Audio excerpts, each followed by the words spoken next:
लैला हमें बताती है कुछ महीनों बाद जब से वो विच गायब हुई थी ना, हिल्डगर टेरिटरी वापस से अपनी असल हालत में लौट आई थी। हालांकि विच के वांटेड पोस्टर बांटे गए थे, लेकिन उसने अपनी अपीयरेंस अगर चेंज कर ली तो उसको पकड़ना बिल्कुल भी आसान नहीं था। इसी वजह से उस पर किसी का ध्यान ही नहीं गया और उसके बाद लोग जल्दी उस मामले को भूल गए। तो लैला सोचती है मैं तो फिक्रमंद हो रही थी कि जो कुछ हुआ क्या पता वो किसी नई फॉर्म में मुझसे रिवेंज लेने के लिए ना आ जाए। लगता है कि मैंने उस विच को कुछ ज्यादा प्रोवोक कर दिया था। लेकिन वो सोचती है चलो जैसा भी है, मुझे लगता है पहले मैंने उसको नोटिस किया था लेकिन सियोन ने उसको रिकॉग्नाइज कर लिया था। ऐसा लगता है अगर वो दोबारा हमारे सामने आई ना तो हम फिर से उसको पहचान लेंगे। और कितना अच्छा लग रहा है ना, हमारी जिंदगी पुरसुकून चल रही है। तो वहाँ पे सियोन वो ट्रेनिंग करके हटा था और अपनी तलवार रख रहा था। तो लैला सोचती है अब मुझे समझ आ रहा है कि लोग इसको मिराकल ऑफ रिकवरी क्यों कहते हैं, क्योंकि अगर कोई और इंसान होता ना तो कम अज कम पूरा साल बेड पे लेटा रहता, लेकिन ये तो कुछ ही महीनों में बिल्कुल रिकवर हो गया है। तो लैला हमें बताती है ऐसे ही पीसफुल दिन वो जारी रहे थे और तब तक मेरी बर्थडे भी आने वाली थी अगले ही हफ्ते। लेकिन तभी उनके मेंशन में कोई मेहमान आया था और वो जो भी विजिटर थी ना वो मार्कस के रेजिडेंट में आई थी, तो सब लोग उसको ग्रीट कर रहे थे। तो लैला सोचती है क्या ये काउंट कैटर की वाइफ है, वही जो कि ईस्ट में ट्रेड को कंट्रोल करते हैं। लेकिन इसी वजह से ये अनअनाउंस्ड आई है ना, फिर भी इनके सामने सब लोग झुक रहे हैं। तो तभी वहाँ पे कोई सर्वेंट भागता हुआ आता है, वो कहता है मिस। तो लैला कहती है क्या हुआ। वो कहता है जल्दी करे और नीचे जाए, काउंटर्स कैटर वो आपका इंतजार कर रही हैं। लैला कहती है क्या मेरा इंतजार, लेकिन उसे मुझसे क्यों मिलना है। और थोड़ी देर बाद वो काउंटर्स के सामने बैठी थी। तो लैला कहती है हेलो काउंटर्स, मैंने सुना कि आप मुझे ढूंढ रही थी। तो लैला जब उस लड़की को देखती है ना वो सोचती है जितना मैंने एक्सपेक्ट किया था ना, ये तो उससे छोटी उम्र की लगती है। ऐसा लगता है कि ये अभी 18 साल की हुई होगी। वेल काउंट कैटर वो भी इतने बड़े नहीं है, मे बी वो भी 19 साल के हों, लेकिन एग्जैक्टली ये मुझे ढूंढ क्यों रही है। तो तभी काउंटर्स वो उसको बहुत सा घूर के देखी जा रही थी। तो तब वो कहती है मैंने सुना कि यहाँ पर एक ब्लॉन्ड बालों और काली आंखों वाला लड़का इस कैसल में रहता है। तो लैला सोचती है सियोन क्या ये उसकी बात कर रही है। तो लैला कहती है जी। तो काउंटर्स कहती है वो लड़का जो कि आपका स्लेव है ना, और आप उसकी ओनर है लैला हिल्डगर, क्या ये ठीक है। लैला कहती है ये बात सच है। तो वो कहती है प्लीज उसे मुझे वापस लौटा दे। लैला कहती है क्या। तो काउंटर्स कहती है वो कोई ऐसा नहीं है जिसको आप स्लेव के तौर पर ट्रीट करें, क्योंकि वो मेरी फैमिली का एक पार्ट है, तो प्लीज उसे वापस कर दें। लैला सोचती है फैमिली, आखिर ये क्या बात कर रही है। लेकिन तभी दरवाजा खुलता है और वहां से सियोन आता है। तो जैसे ही वो लड़की हमारे सियोन को देखती है वो उठती है, वो कहती है सियोन, और जल्दी से जाकर सियोन के गले लग जाती है। तो सियोन कहता है सिसील। सिसील कहती है सियोन मैंने तुम्हें बहुत ज्यादा मिस किया, एक भी दिन नहीं गुजरा जब मैं तुम्हारे बारे में भूल गई थी। तो लैला सोचती है सिसील, मुझे याद आया सियोन की बहन का नाम था ये, है ना। ऑर्फनेज में ये इसके साथ रहा करती थी और ये दोनों आपस में बहुत ज्यादा क्लोज थे। इसने मुझे बताया था सिर्फ सिसील जिंदा बची है। लेकिन वो सोचती है ये तो अच्छी बात है ना कि वो उससे मिलने के लिए आई है, मुझे तो सेलिब्रेट करना चाहिए। फिर अचानक से मुझे इतना अजीब महसूस क्यों हो रहा है। नहीं अजीब नहीं, मुझे ऐसा लग रहा है जैसे मैं अजनबी हूँ और अभी के लिए मुझे बस ऐसा महसूस हो रहा है ये दोनों फैमिली है और मैं बस यहाँ पर बाहर की हूँ। लेकिन वो सोचती है ऑफ कोर्स ये बात सेंस भी बनाती है। सियोन खुश है क्योंकि उसकी फैमिली का एक मेंबर उसके पास है जो कि जिंदा है, उससे मिलने के लिए आया है। तो सिसील कहती है सियोन मैं काउंटर्स बन गई हूँ। तो सियोन कहता है कांग्रेचुलेशन। तो सिसील कहती है लेकिन मैं यहाँ पर तुमसे कांग्रेचुलेशन लेने के लिए नहीं आई, तुम जानते हो ना मेरा क्या मतलब है। तो लैला सोचती है अब सियोन की बहन उसके पास वापस आ गई है तो फिर वो उसके साथ चला जाएगा, है ना, वो अपनी फैमिली के साथ चला जाएगा, वो मेरे पास नहीं रुकेगा। तो सिसील कहती है मैं तुम्हें लेने के लिए आई हूँ, चलो चलते हैं। वो सोचती है सियोन के लिए अच्छी बात है, लेकिन क्यों, आखिर मेरा दिल इतना क्यों दुख रहा है। तो सियोन कहता है मैं नहीं जा रहा। सिसील कहती है क्या, तुम क्या बात कर रहे हो, तुम मेरे साथ क्यों नहीं जाओगे, और मुझे ये ना बताना कि तुम यहाँ पे रुकने का प्लान कर रहे हो। तो सियोन स्माइल करते हुए कहता है बिल्कुल, क्योंकि मैं यही चाहता हूँ। तो सिसील कहती है आखिर क्यों, मुझे वजह बताओ। तो हमारी लैला भी शौक थी। तो सिसील कहती है क्या तुम्हें मार्को से डर लगता है, इसी वजह से तुम यहाँ पे रुक रहे हो। सियोन अब मैं एक काउंटर्स बन चुकी हूँ, मैं तुम्हें प्रोटेक्ट कर सकती हूँ। तो सियोन कहता है नहीं ये मार्कोस की वजह से नहीं है, मैं यहाँ पर रुकना चाहता हूँ इसी वजह से रुक रहा हूँ और ये मेरा डिसीजन है, मुझे माफ करना सिसील। तो सिसील कहती है सीरियसली आखिर तुम मेरी बात क्यों नहीं मानते।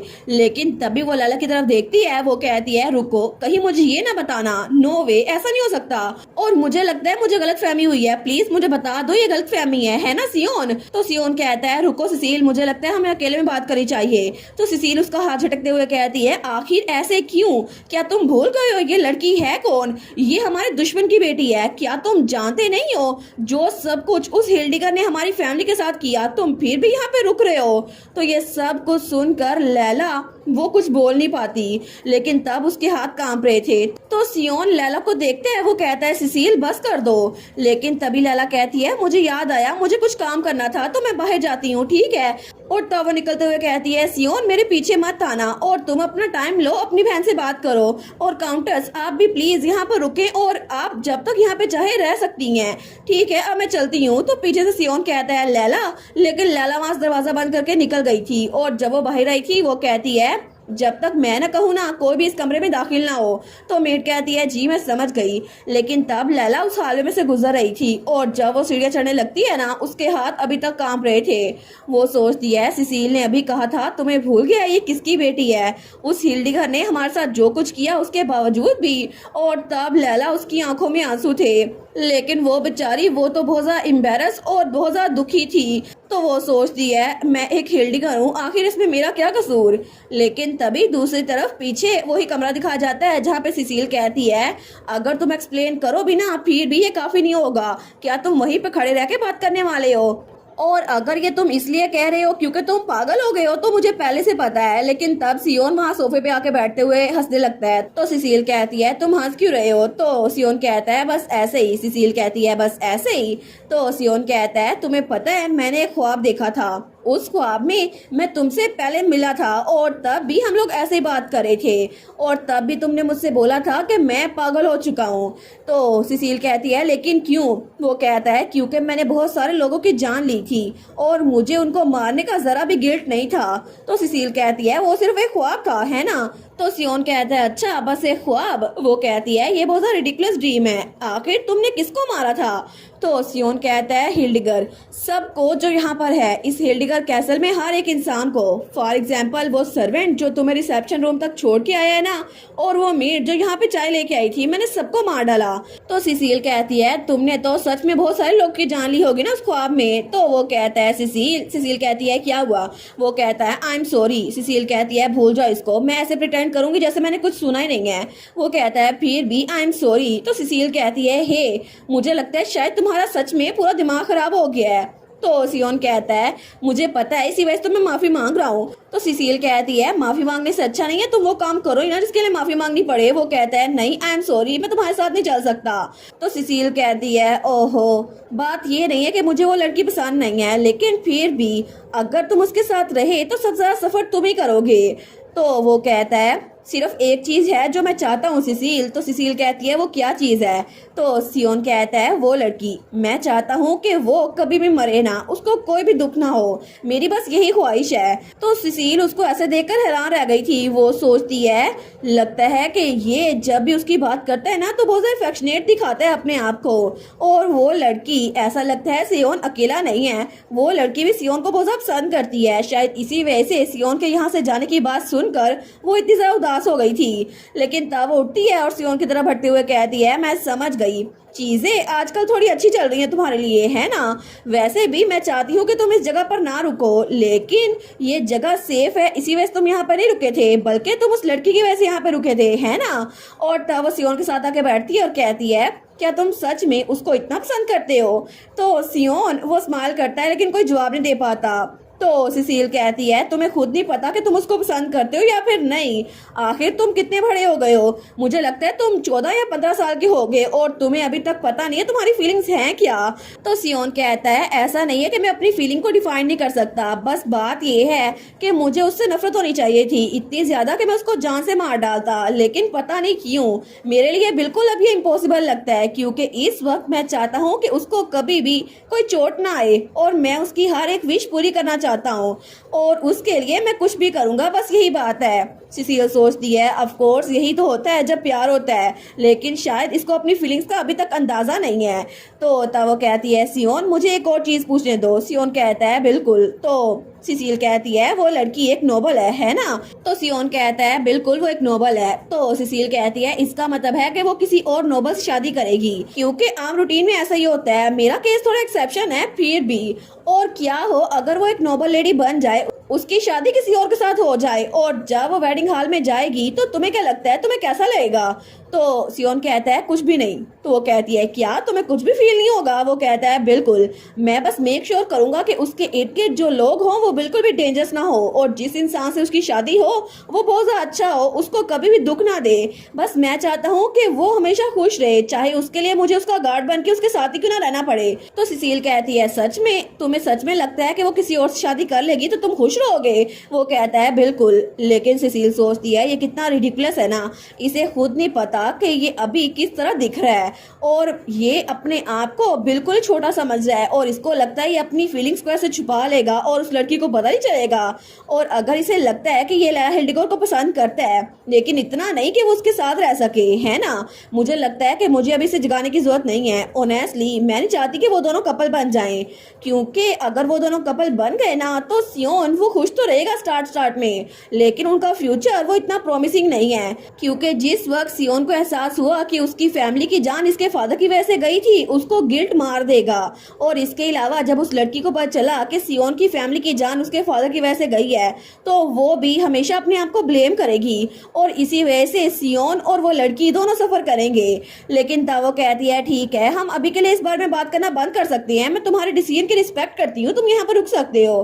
तो सियोन कहता है थैंक यू। तो सिसिल कहती है तो क्या तुम मेरे बारे में जानना चाहोगे कि मैं इतने सालों में कहाँ रही थी? वो कहता है बिल्कुल मुझे बताओ, मैं क्यूरियस हूँ। लेकिन दूसरी तरफ हमारी लैला वो अपने कमरे में बहुत ज्यादा रो रो के थक चुकी थी, तो वो अपने बेड पे लेटी हुई थी। तो बाहर दस्तक होती है, वो सोचती है क्या मैरी मेडिसिन लेकर आई है? वो कहती है कम इन। लेकिन तभी दरवाजा खोल के वहाँ पे सियोन आया था। तो लैला कहती है सियोन, लेकिन सियोन वहाँ आके लैला के बेड पे उसके साथ बैठ जाता है। वो कहता है मैंने सिसिल को सी ऑफ कर दिया। लैला कहती है अच्छा। तो सियोन कहता है सिसिल माफी मांग रही थी पहले जो कुछ भी हुआ। तो लैला कहती है सच में काउंटेस ने खुद सॉरी बोला? तो सियोन कहता है बिल्कुल, उसने कहा कि उसे ऐसा नहीं कहना चाहिए था। लैला कहती है अच्छा, फिर भी उन्होंने कुछ गलत नहीं किया, और जब तुम उसे दोबारा कांटेक्ट करो ना तो उसको ये बता देना, ठीक है?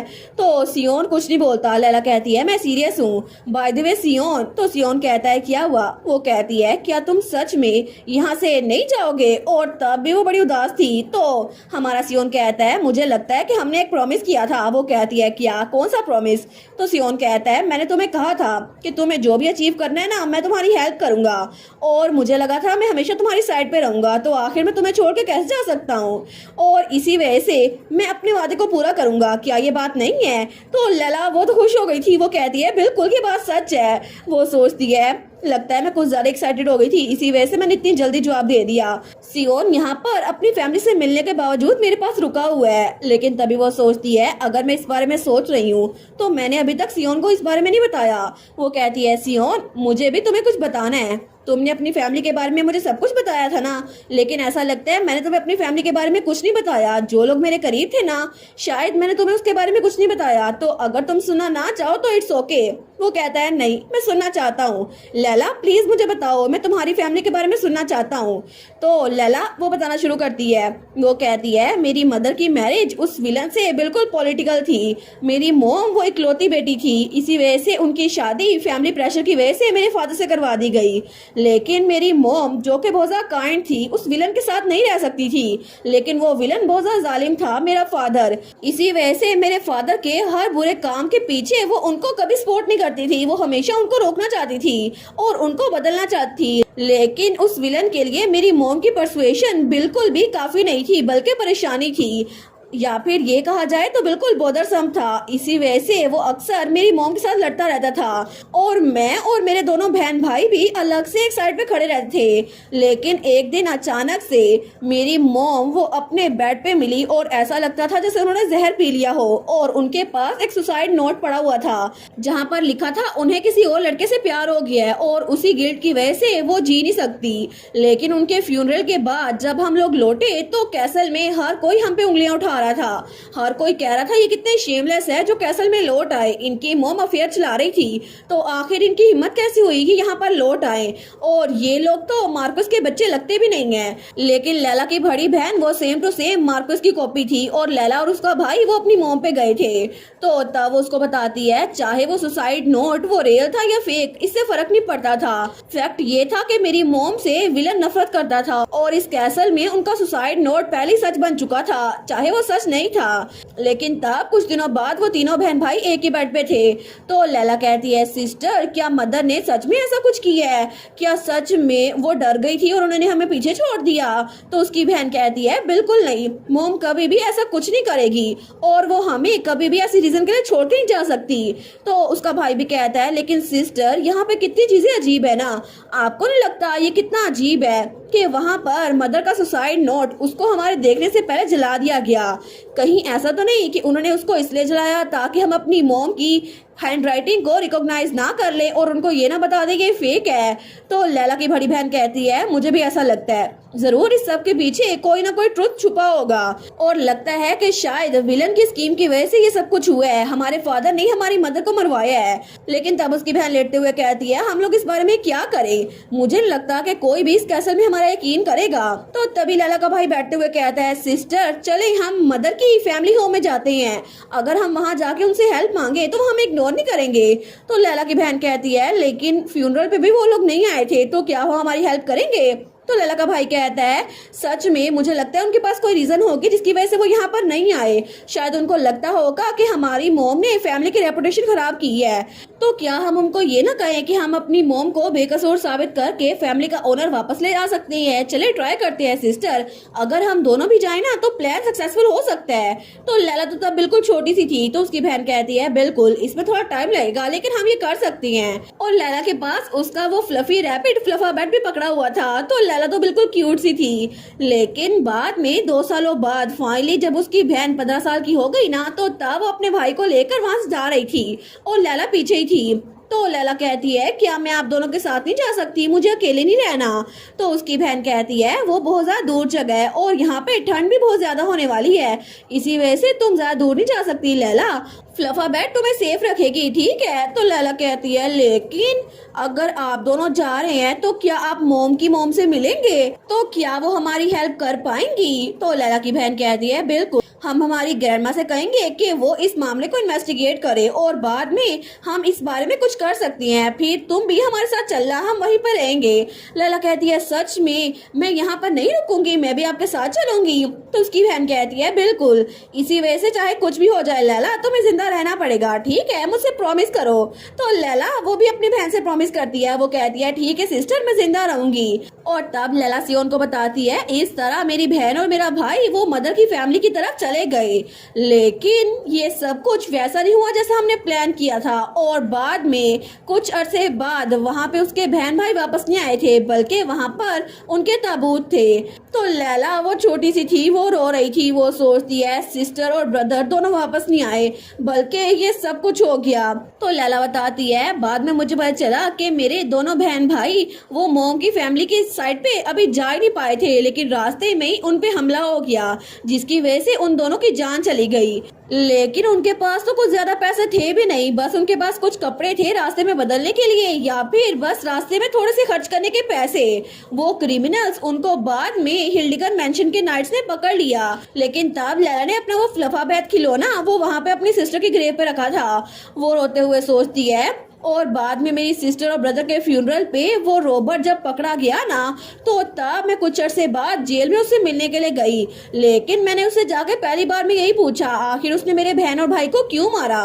तो वो बूढ़ा आदमी पहले तो वो थोड़ा सा हिचकिचाया लेकिन फिर उसने कहा मुझे माफ करना, अगली लाइफ में मैं एक अच्छा फादर बनूंगा और मैं अपने बच्चों को मरता हुआ नहीं देख सकता था, इसी वजह से मैंने तुम्हारे बहन भाई के साथ ये सब कुछ कर दिया ताकि मेरे बच्चे भूखे ना रहे। लेकिन लैला बताती है उसने ये सब कुछ रोते हुए कहा तो मैं उसकी बात का जवाब नहीं दे पाई, लेकिन जब मैं बड़ी हुई मुझे रियलाइज हुआ कुछ अजीब है। और ऐसा था तो नहीं ना कि सिर्फ उस कैरेज में मेरी बहन और भाई थे, उसके अलावा वहाँ पे सर्वेंट्स और कोचमैन भी थे, लेकिन सब लोग जिंदा बच गए, सिर्फ मेरे बहन और भाई वो दोनों ही नहीं बचे। क्या ऐसा हो सकता है कोई आम आदमी उनको मार सके? मुझे यकीन नहीं हो रहा था कि उस आदमी ने खुद से कुछ पैसों के लिए उनको मारा है, और मुझे लगा था वो इतनी आसानी से पकड़ा क्यों गया। लेकिन बाद में मुझे एहसास हुआ कि ये सब कुछ करवाने के पीछे और कोई नहीं मेरे फादर हो सकते हैं। आखिर वो अपने मेंशन की इन्वेस्टिगेशन बाहर कैसे होने दे सकते थे? मे बी मुझे लगा था शायद ये झूठ होगा, लेकिन अभी तक मुझे इस बारे में कुछ पता नहीं चला। तो सियोन उसके हाथ पे हाथ रखता है, वो कहता है तुम्हें और कुछ बताने की जरूरत नहीं है, मैं समझ सकता हूँ तुम कैसा फील कर रही हो।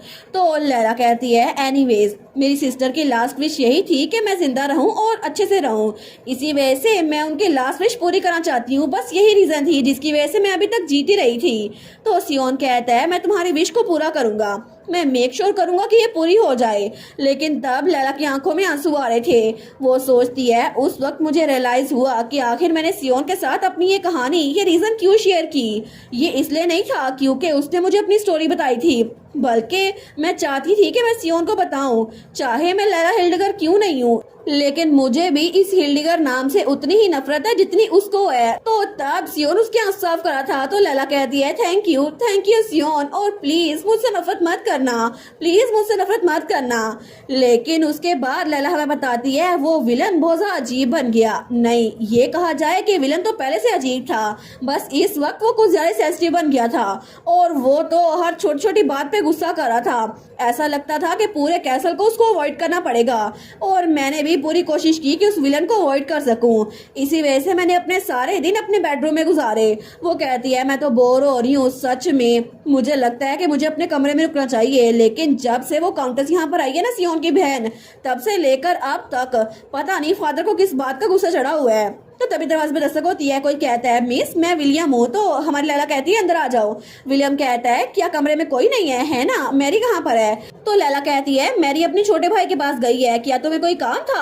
वो कहता है असल में मुझे एक इम्पोर्टेंट बात आपको बतानी थी, मैं किसी और को नहीं बता सकता। तो लैला कहती है ठीक है आके बैठ जाओ। तो विलियम वहाँ पे बैठ गया था। वो कहता है आपने और सियोन ने मिलकर मेरी जान बचाई थी, इसी वजह से ये सब कुछ सुनने के बाद मैं चुप नहीं बैठ सकता था। तो लैला कहती है किस बारे में, तुम क्या बात कर रहे हो? वो कहता है क्या आप पहले एक चीज कंफर्म कर सकती हैं? लैला कहती है श्योर। वो कहता है ये काउंटेस कैटर के बारे में है जिसने रिसेंटली मार्कोस के मेंशन को विजिट किया था। क्या ये सच है कि उसका सियोन के साथ क्लोज रिलेशनशिप है? क्या पहले वो सियोन के साथ रहा करती थी? लैला कहती है बिल्कुल ये बात सच है। तो विलियम तो शॉक होकर खड़ा हो जाता है। वो कहता है ओ माय गुडनेस, क्या ये बात सच है? तो लैला कहती है तुम इतने सरप्राइज क्यों हो रहे हो, तुमने खुद ही कहा तुम्हें ये कंफर्म करना है। वो कहता है मैंने बस गैस ही किया था, लेकिन ऐसा लगता है मेरी थ्योरी वो ठीक साबित होगी। लैला कहती है तुम्हारी थ्योरी, क्या बात कर रहे हो? वो कहता है जब काउंटेस ने विजिट किया ना, तो मार्क्विस वो तो अक्सर अपने आप से बड़बड़ाते रहते थे। वो कहते थे कि आखिर उस लड़की ने पता नहीं कौन सी ट्रिक यूज की है जिसकी वजह से वो एक कॉमनर से एक नोबल बन चुकी है। लेकिन तब उन्होंने मुझसे पूछा था आखिर क्या वजह हो सकती है कि कोई डॉग जिसका पट्टा खुल भी गया हो फिर भी वो भाग नहीं रहा। लैला कहती है कोई डॉग? वो कहता है बिल्कुल मुझे अभी लगता है, क्योंकि ऐसा लगता है कि वो काउंटेस ही सियोन की लीज थी जिसकी वजह से उसको हॉस्टेज रखा गया था। अभी तक काउंटेस का बैकग्राउंड अननाउन था, लेकिन अगर वो और सियोन दोनों एक ही सिचुएशन में थे तो ये बात सेंस बनती है। ऐसा लगता है कि वो दोनों बहुत ज्यादा क्लोज थे, और शायद इसी वजह से सियोन जब यहाँ इस मेंशन में आया था ना, तो उसके गले में ये पट्टा बांधा गया था। अगर उसने यहाँ से भागने की कोशिश की तो उसकी करीबी इंसान यानी कि काउंटेस कैटर, जो कि पहले कॉमनर थी, उसको मरवा दिया जाएगा। लेकिन जब से काउंटेस यहाँ पर आई है ना और वो एक नोबल बन चुकी है, तब से मार्क्विस बहुत ज्यादा अजीब बिहेव कर रहे हैं। शायद ऐसा क्योंकि सियोन यहाँ से गया नहीं है। तो विलियम कहता है मैंने सिर्फ 2 जुमले सुने थे जिसकी वजह से मैंने ये डिडक्ट कर लिया, लेकिन आपने मुझ पर जो फेवर किया था मैं उसको भूलना नहीं चाहता, इसी वजह से मैंने सच का पता करवाया और आपको ये बता दिया। लैला कहती है अच्छा तो ये वजह थी जिसकी वजह से फॉरेस्ट में सियोन ने एरो को डोज नहीं किया था, और जिसकी वजह से इतने सारे मौके मिलने के बावजूद भी सियोन भागा नहीं था। क्या उसकी वजह सिसिल थी, यानी कि उसकी बहन?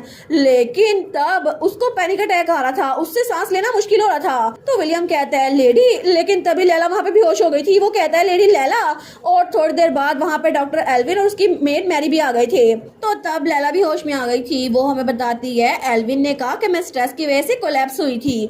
दूसरे लफ्जों में कहा जाए तो मेरी हेल्थ के साथ कोई मसला नहीं है।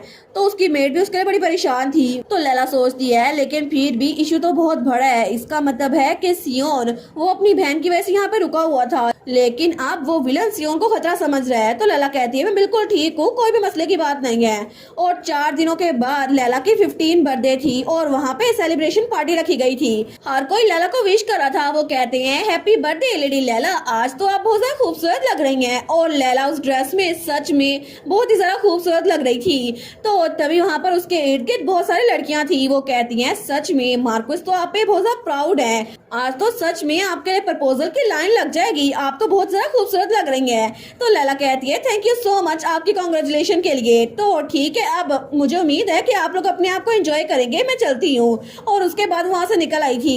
वो सोचती है फाइनली मैंने ये कर दिखाया, यहाँ पर इतने सारे लोग हैं। मैंने टाइम में वापस आने से पहले सोशलाइज करने की कोशिश की तो थी, लेकिन अभी तक मुझे इसकी आदत नहीं हुई। लेकिन तभी वो अपने आप को खिड़की के आईने में देखती है। वो सोचती है मुझे लगता है कि आज मैं बहुत ज्यादा खूबसूरत लग रही हूँ, लेकिन बहुत ज्यादा खूबसूरत होना शायद यही बहुत बड़ा मसला है, क्योंकि आज वाला जो ड्रेस है ना ये तो बहुत ही ज्यादा महंगा आया होगा, लेकिन पता नहीं मेरे विलन फादर ने मुझे ये ड्रेस दिया ही क्यों है और इसके पीछे उनकी इंटेंशन है क्या। वो तो कभी भी अपनी एक्सपेंसिव चीजें किसी को देते नहीं है, तो आखिर इतना एक्सपेंसिव ड्रेस मेरी बर्थडे के लिए मुझे क्यों मिला है। तो तभी पीछे से कोई कहता है हैप्पी बर्थडे माय लेडी। तो लैला कहती है ओ सर टेलर। तो टेलर स्माइल करते हुए कहता है अब तो मेन कैरेक्टर यहाँ कोने में छुपी हुई बैठी हुई है, तो मैं क्या कर सकता हूँ, और इसी वजह से आपको ढूंढना इतना मुश्किल हो गया था। इसके अलावा आपने ड्रेसअप भी इतना किया हुआ है, आपको पहचानना मुश्किल हो रहा है। लैला कहती है क्या ये तारीफ कर रहे हो मेरी। तो टेलर कहता है बिल्कुल मैं आपकी तारीफ कर रहा हूँ, लेकिन आखिर आप अकेले क्यों हैं। तो लैला कहती है बस ऐसे ही, ये कितना बोरिंग है ना, मैंने तो बैंक्वेट रखने के लिए बोला भी नहीं था। तो टेलर कहता है मैंने सुना था इतनी बड़ी बर्थडे बैंक्वेट सिर्फ उसी लिए रखी जाती है जिस इंसान ने इसको रिक्वेस्ट किया हो। तो लैला कहती है ऐसा होता तो है, लेकिन आज मेरे फादर ने खुद दी ये बर्थडे बैंक्वेट रख दी, पता नहीं क्यों, मुझसे पूछा भी नहीं।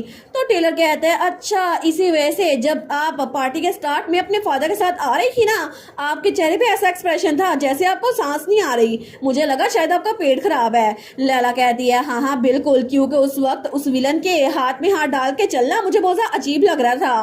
तो तब वो कहती है by the way sir Taylor, क्या सियोन को यहाँ पे बुलाया जा सकता है। तो टेलर कहता है सियोन को। तो लैला कहती है बिल्कुल, अगर आप मुझसे पूछें तो मैं यहाँ से बाहर निकलना चाहती हूँ, लेकिन मैं निकल नहीं सकती, तो क्या आप सियोन को बुला सकते हैं। टेलर कहता है मैं समझ गया, आप इसलिए बोर हो रही हो ना क्योंकि सियोन यहाँ पर नहीं है। वो कहती है हाँ कुछ ऐसा ही। तो वो कहता है ठीक है, यहाँ पर स्लेव तो आ नहीं सकते, लेकिन मैं उसको सर्वेंट के रूप में यहाँ पर भेजूं। तो लैला कहती है तुम्हें लगता है कि सर्वेंट के कपड़ों की वजह से सियोन की अपीयरेंस छुप जाएगी। वो कहता है वो यहाँ पर एक विग और मास्क लगा के आ सकता है ना, बिल्कुल उस सर्वेंट की तरह। लैला कहती है बिल्कुल ये काम करेगा। वो कहता है ठीक है मैं चलता हूँ, तो आप यहाँ पे एंजॉय करें, मैं सियोन को लेकर आता हूँ। लेकिन तभी वहाँ पर शैम्पेन आई थी। तो वो वेटर कहता है ये नॉन अल्कोहलिक शैम्पेन है। लैला कहती है थैंक यू। तो लैला ड्रिंक करते हुए सोचती है पता नहीं जब सियोन मुझे ऐसे देखेगा तो वो क्या बोलेगा, क्या उसको अच्छा लगेगा कि मैंने ऐसे ड्रेसअप किया हुआ है, और अगर वो खुद ड्रेसअप होकर आए ना तो बहुत ज्यादा हैंडसम और चार्मिंग रहेगा, सारी लड़कियां उसको देखेंगी और सियोन को इग्नोर करना तो सबके लिए मुश्किल हो जाएगा। लेकिन तभी वो सोचती है बिल्कुल नहीं, लड़कियों का सियोन को देखना मुझे ये आइडिया बिल्कुल अच्छा नहीं लग रहा। फिर वो वहाँ पे ग्लास रखते हुए सोचती है एनीवेज कोई भी सियोन को इग्नोर नहीं कर पाएगा क्योंकि वो बहुत ज्यादा हैंडसम है। लेकिन तभी पीछे से कोई कहता है लैला। तो लैला जब वहाँ पर देखती है वहाँ पे उसका फादर था। वो कहती है जी फादर। तो उसका फादर मार्कोस हिल्डिगर कहता है हेलो बोलो, ये है बैरन किडोन रेजिक। तो लैला का फादर कहता है ये बहुत दूर से तुम्हारी बर्थडे को सेलिब्रेट करने के लिए यहाँ पर खुद आए हैं। तो किडोन लैला के हाथ पे किस करते हुए कहता है हैप्पी बर्थडे लेडी लैला। तो लैला किडोन को हैरान होकर देखती है। तो किडोन वो उसकी तरफ देखकर स्माइल करता है। वो कहता है ओ नो, कहीं आप मुझे भूल तो नहीं गई माय लेडी, क्योंकि इन 5 सालों में मैं तो आपको बिल्कुल नहीं भूला था। और इसी के साथ ये वाला पार्ट यहीं पर ख़त्म। तो आप लोग बताइएगा आप लोग को ये पार्ट कैसा लगा, और वीडियो को लाइक और चैनल को सब्सक्राइब लाजमी कीजिएगा। बाकी वीडियोस का लिंक भी स्क्रीन पर नज़र आ रहा होगा, तो काइंडली उनको भी चेकआउट कर लें। और thank you so much for watching my videos. Stay safe, bye bye.